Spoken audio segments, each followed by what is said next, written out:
Good morning, student. In our last period, we learned some part of our lesson and lesson number 2. In that, we saw the point nationalistic historiography. In that point, we saw some important names of Marathi literature who criticize who criticize and who also gives importance of nationalistic historiography. Now we are going to learn the remaining part of this.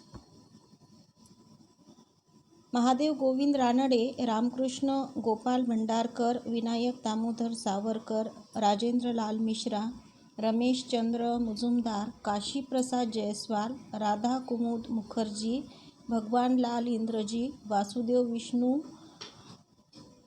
मिस्त्री and Ananta Sadashiv Altekar are the names of some renowned scholars among the nationalistic historians.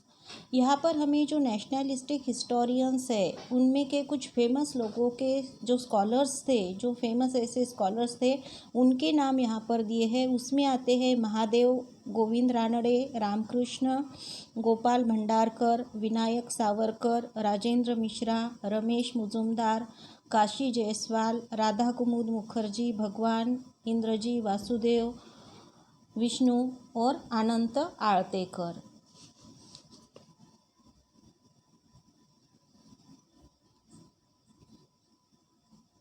Do you know Justice Mahadev Govind Ranade has explained the background of the rise of Maharashtra Empire in great details in his book The Rise of Maratha Power.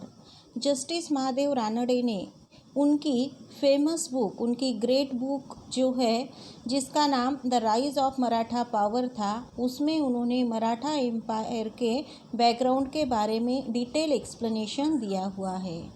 According to him, it was not like a suddenly erupted forest fire, but the ground for it in Maharashtra on the social, cultural and religious levels was getting ready over a prolonged period.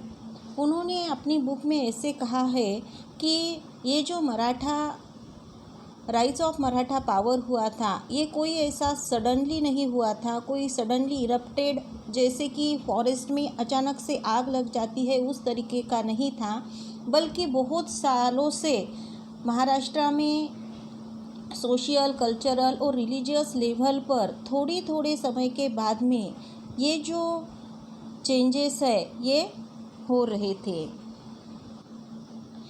Rajwade is well known for his writing in Marathi on varied subjects like history, linguistics, etymology, grammar, etc.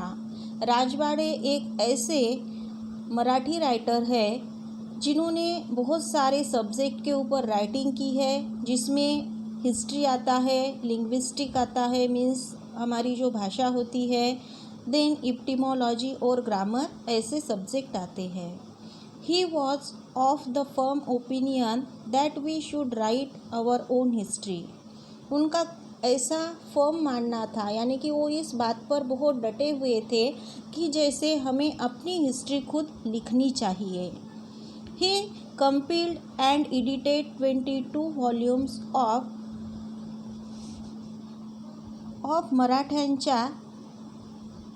मराठ्यांच्या इतिहासाची साधने.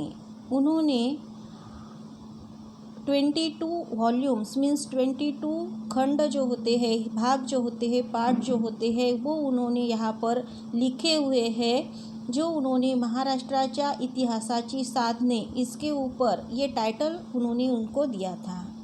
ही wrote very scholarly prefaces to each of the 22 volumes. अब उसके लिए उन्होंने हर एक volume के लिए प्रीफेसेस मीन्स प्रस्तावना जो होती है वो भी उन्होंने बहुत अच्छी तरीके से लिखी हुई है. ही stated history is the all inclusive image of the past societies. History जो होता है वो हमारे पास्ट में के जो हमारी समाज है, हमारी जो पास्ट के लोग हैं, उनके हर एक तरीके से उनके बारे में हर अंग से उनके बारे में, उनके जीवन का दर्शन हमें हिस्ट्री के थ्रू होता है। It does not include only the stories of political images, conspiracies and wars for seizing power.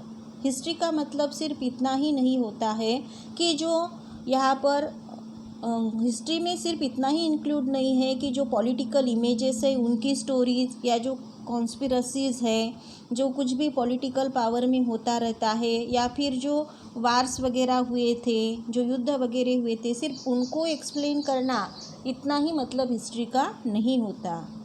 He insisted that history should be written only using the authentic documentary sources. उन्होंने ज़्यादा जोर insist किया था कि history जो लिखी जाती है तो उसके लिए ऑथेंटिक डॉक्यूमेंट्री सोर्सेस ही होने चाहिए, यानी कि जो सच में, जिनमें सच लिखा होता है, जिसके ऊपर भरोसा किया जाता है, पुरानी चीज़ों के बारे में जिसमें लिखा होता है, ऐसी चीज़ें हिस्ट्री लिखने के लिए यूज़ की जानी चाहिए। The nationalistic historiography help in the triggering of the independence movement of the Indian people against the British। जो नेशनलिस्टिक हिस्ट्रियोग्राफी थी उसकी वजह से हेल्प हुआ है in triggering of the independence movement. Triggering means प्रेरणा देना। हिस्ट्री जो होती है, जो नेशनलिस्टिक हिस्ट्री है, वो हमें हेल्प करते हैं। हमारी जो इंडिपेंडेंस मूवमेंट थी, India of the Indian people against the British, means Indian people की ब्रिटिशों के खिलाफ जो इंडिपेंडेंस मूवमेंट थी, उसमें इंडियंस को प्रेरणा देने का, इनकरेज करने का काम इस नेशनलिस्टिक हिस्ट्रियोग्राफी की वजह से हुआ था। In this aspect the book the Indian war of independence 1857 written by Vinayak Damodar Savarkar is of great importance. और इस एस्पेक्ट में, यानी कि इस मुद्दे पर वीदा सावरकर ने, यानी विनायक दामोदर सावरकर ने 1857 के वार के बारे में, the Indian war of independence, ये जो बुक उन्होंने लिखी है वो बहुत इम्पोर्टेंट मानी जाती है। The nationalistic historiography provided a momentum to the writing of regional histories too. ये जो नेशनलिस्टिक हिस्ट्रियोग्राफी है, इसकी वजह से जो रीजनल हिस्ट्रीज़ है उनको भी एक मोमेंटम, उनकी राइटिंग को भी एक मोमेंटम यानी कि स्पीड मिली है। एज अ रिजल्ट, ये जो नेशनलिस्टिक हिस्ट्रियोग्राफी है उसकी वजह से रीजनल हिस्ट्री लिखने के लिए भी एक स्पीड मिली हुई है। As a result the attention of historians was drawn to the geographic conditions and history of South Indian regions। और इसका रिजल्ट ऐसा हुआ कि attention of historians was drawn, जो हिस्टोरियंस थे उनका जो ध्यान है वो जियोग्राफिक कंडीशंस के ऊपर और साउथ इंडिया के जो रीजन्स है उनके हिस्ट्री की तरफ गया था। Next point, historiography in the post independence era. Historiography in the post independence era. Now, along with writing the dynastic histories, the cultural, social, economic histories were also being written। अब ये जो nationalistic historiography थी उसके साथ साथ dynastic histories, उसके साथ social cultural histories, economic histories वो भी लिखी जाने लगी।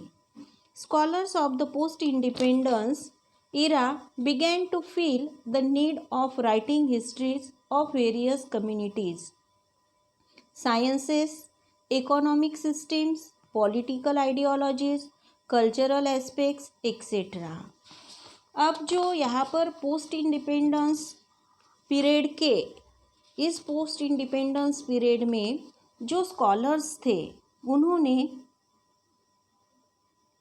हिस्ट्री, उन्हें ऐसी ज़रूरत लगने लगी, उन्हें नीड लगने लगी कि हिस्ट्री जो होती है वो अलग अलग कम्युनिटीज़ के बारे में, साइंस के बारे में, इकोनॉमिकल सिस्टम्स के बारे में, पॉलिटिकल जो आइडियालॉजीज़ होती है उनके बारे में, और कल्चरल एस्पेक्ट भी उसमें आने चाहिए।